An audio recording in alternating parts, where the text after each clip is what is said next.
Καλή σας ημέρα. Και αφορμή βέβαια να πούμε, Αθηνά μου, είναι το 32ο Παγκόσμιο Πρωτάθλημα ψαρέματος που έγινε στο Μαυροβούνιο Μοντενέγκρο, όπου πήγαμε εκεί και βγήκαμε 10η. 10η πώς πέρανε μέρος? 16. Πήγαμε για πρώτη φορά. Καλά, στη μέση. Καλά, ναι. Για λέγε, Αθηνά. Πήγαμε για πρώτη φορά και κερδίσαμε τη 10η θέση. Ορίστε. Δεν είναι κακά και μάλιστα. Το θέμα είναι, Αθηνά μου, εμείς δεν ξέραμε καν ότι έχουμε εθνική ομάδα ψαρέματος. Δεν ξέραμε για εθνική ομάδα μπάσκετ, βόλεϊ. Ποδοσφαίρου, αλλά δεν ξέραμε ότι έχουμε και ψαράδες που. Μα δεν το ξέραμε. Αν το γνώριζα εγώ πρώτα απ' όλα, θα είχα ενταχθεί ήδη στην ομάδα και θα ήμουν πρωταθλητής. Νομίζω ότι είναι και η πρόταση που θα σου κάνει σε λίγο, Δημήτρη, η κυρία Βιανοπούλου, να σε καλέσει στο σύλλογο. Και μετά στην Ομοσπονδία. Οπότε του χρόνου να πάρεις μέρος και εσύ στο Παγκόσμιο Πρωτάθλημα.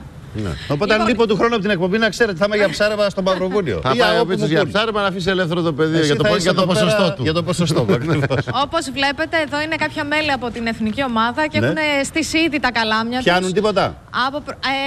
Πιάσανε κάτι πολύ μικρό. Μικρό, να μην το δείξουμε. Το ρίχνουμε μέσα αυτό πάλι. Το ρίξανε πίσω στη θάλασσα. Να πούμε ότι είναι εθνική ομάδα ψαρέματος από την ακτή. Κάθεται στην ακτή. Το παράκτιο. Είναι το παράκτιο ψάρεμα. Δύο λόγια θα μας πει για το Παγκόσμιο Πρωτάθλημα η κυρία Βιανοπούλου, η οποία είναι έφορος αυλητικής αλίας. Πείτε μας δύο λόγια, τι έγινε εκεί. Ήταν η πρώτη φορά που συμμετείχε η εθνική ομάδα. Μάλιστα. Και πείτε μας δύο λόγια και για την εθνική. Καλημέρα σας. Γεια σας, κυρία Βιανοπούλου, καλημέρα. Ήθελα να σας πω ότι μπορεί να μην είναι πολύ γνωστό, αλλά υπάρχουν πολλοί άνθρωποι που ασχολούνται με την αγωνιστική αλία παθιασμένα. Η Ελληνική Ομοσπονδία Αθλητικής Αλίας διοργανώνει Πανελλήνιο Πρωτάθλημα κάθε χρόνο. Μάλιστα. Από το Πανελλήνιο Πρωτάθλημα με ένα σύστημα βαθμολογίας συγκροτείται η εθνική ομάδα. Και μετά από 32 χρόνια που γίνονται παγκόσμια πρωταθλήματα από τη Διεθνή μας Ομοσπονδία, πήγε και η Εθνική Ελλάδος στο Μαυροβούνιο. Μιλάμε, κυρία Γιαννοπούλου, μόνο για ψάρεμα από την ακτή, όχι με βάρκα. Όχι, έχουμε πολλές μορφές ψαρέματος. Αυτή είναι μία από τις μορφές μας. Έχουμε καθετή με το χέρι από αγκυροβολημένο σκάφος, καθετή με καλάμι από αγκυροβολημένο σκάφος, συρτή από κινούμενο σκάφος. Έχουμε τις βολές θαλασσίων βαρών, ένα πανέμορφο καινούριο άθλημα. Και επίσης έχουμε. Φέρετε τα βαριά ψάρια και τα πετάτε μέσα. Βολές θαλασσίων βαρών, τι ακριβώς είναι αυτό, κυρία Γιαννοπούλου? Βολές θαλασσίων βαρών είναι ένα άθλημα που προήλθε από την ανάγκη των παράκτιων να ρίχνουν μακριά τα αγκίστρια τους. Μάλιστα. Και έτσι γίνεται σε γήπεδα, χωρίς αγκίστρια, μόνο με καλάμι και βαρύδι και μηχανισμό. Μάλιστα. Και είναι ένα άθλημα που πρόκειται να γίνει και ολυμπιακό. Έχουμε ετοιμάσει ήδη το φάκελο στην Παγκόσμια. Ωραία, πολύ ωραία.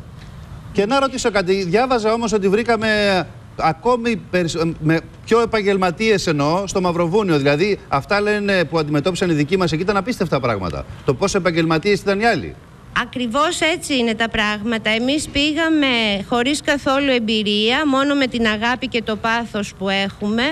Είδαμε εκεί πράγματα που δεν μπορούσαμε να τα φανταστούμε, πολυμελείς αποστολές με κατασκόπους, με δίτες οι οποίοι είχαν πέσει μια εβδομάδα πριν και είχαν εξερευνήσει τους βυθούς.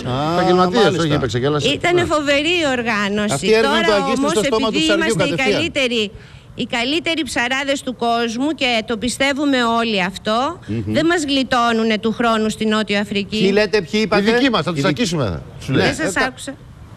Του χρόνου που θα γίνει το πρωτάθλημα? Του χρόνου θα γίνει στη Νότια Αφρική. Εδώ είμαστε, παιδιά, το βλέπετε? Φωτό αρχείου, βέβαια, αλλά δεν έχει σημασία. Εντάξει, ωραία. Όχι, θα με ένα ψαράκι. Ναι, εντάξει. Ελάτε, συνεχίστε, κυρία Γιαννοπούλου.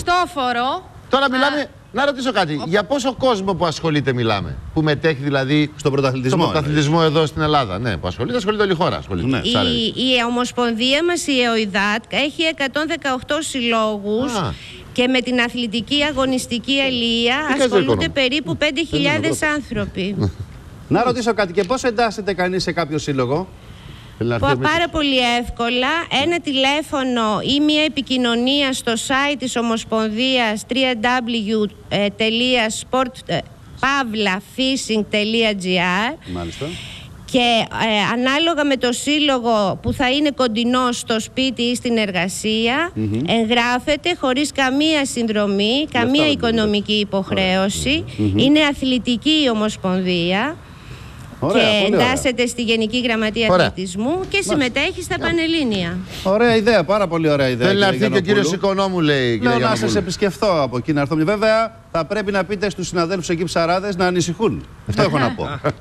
Έχω δίπλα μου τον Χριστόφορο. Να σου πω και εκείνος ένα καλημέρα, ο οποίος πήρε μέρος στο πρωτάθλημα. Καλημέρα.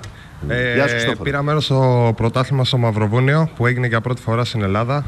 Θέλω να σας πω ότι η τεχνογνωσία δεν μας λείπει, αλλά μας έλειπε η εμπειρία. Μας έλειπε λίγο η οργάνωση και σίγουρα θα τα καταφέρουμε καλύτερα τώρα που είδαμε και μάθαμε πώς πρέπει να διοργανώνεται μια αποστολή. Εσείς που πήρατε μέρος, Χριστόφορε, δεν ξέρω αν μας ακούει, Χριστόφορε. Παρακαλώ, σας ακούω, ναι. Τι έπιασες, Χριστόφορε, για πες μας τις επιδόσεις σου. Κοιτάξτε, εκεί πέρα ψαρέψαμε 4 μέρες. Κάθε μέρα ήταν και διαφορετικό το ποσό των ψαριών. Δεν υπήρχαν πολύ μεγάλα ψάρια. Ναι, αυτό ήθελα να ρωτήσω, Χριστόφορε. Είναι αν πιάνεις μεγάλο ψάρι ή πολλά. Κοιτάξτε, είναι το βάρος. Τα κιλά. Το βάρος, αλλά λογικά όσο περισσότερα πιάσεις, μεγαλώνει και το βάρος. Είναι προφανές. Ναι, βέβαια. Πάντως ήταν ωραία εμπειρία από ό,τι καταλαβαίνω. Σε βλέπω δηλαδή ενθουσιασμένο. Ενθουσιασμένος είμαι, ναι, ήταν τρομερή εμπειρία και τώρα θα αγωνίζομαι με μεγαλύτερο πάθος για να το επαναλάβω. Πού θα γίνει του χρόνου το πρωτάθλημα? Στη Νότια Αφρική. Νότια Αφρική. Να πούμε ότι παίρνει μέρος και ο αδερφός του. Ο Χρήστος Ζάβρας, ναι. Το έχετε οικογενειακό. Ψαρεύετε και εκτός επαγγελματισμού? Με το ψάρεμα. Ασχολούμαι με το ψάρεμα από 5 χρονών, τουλάχιστον όπως θυμάμαι τον εαυτό μου. Λόγω του αδελφού μου που με έμαθε. Το μεγαλύτερο ψάρι που έχεις πιάσει ποιο είναι, Χριστόφορε? Σπάρος. Είναι αρκετά μεγάλα. Αρκετά πόσο? Εντάξει, δεν έχει νόημα να πούμε κάτι τέτοιο. Εδώ μιλάμε για την αθλητική αλεία. Εντάξει, σωστό. Πρέπει να καλέσουμε τον κόσμο στην αθλητική αλεία. Η αλεία υπάρχει στην Ελλάδα, υπάρχουν πάρα πολλοί ψαράδες. Η αθλητική αλεία υστερεί λίγο, αλλά και αυτό με την αγάπη τη δικιά μας και την προσπάθειά μας θα γίνει. Η αθλητική αλεία, τώρα να σε ρωτήσω κάτι από πλευράς εξοπλισμού και οργάνων, ό,τι χρειάζεται, εν πάση περιπτώσει, είναι ένα ακριβό σπορ. Κοιτάξτε, όσο αφορά το ψάρεμα, γενικά μπορεί να είναι φτηνά. Αλλά στην αθλητική αλεία, επειδή οι απαιτήσεις είναι μεγαλύτερες, χρειάζονται καλύτερα εργαλεία για να επιτύχουμε μεγαλύτερες βολές και καλύτερα αποτελέσματα. Πολύ ωραία, μπράβο ρε παιδιά. Συγχαρητήρια λοιπόν. Να είστε καλά και του χρόνου. Καλή συνέχεια. Γεια σου Αθηνά, καλημέρα και σε εσένα. Καλημέρα στην κυρία Γιαννοπούλου που είναι εκεί. Θα τα ξαναπούμε. Γεια χαρά.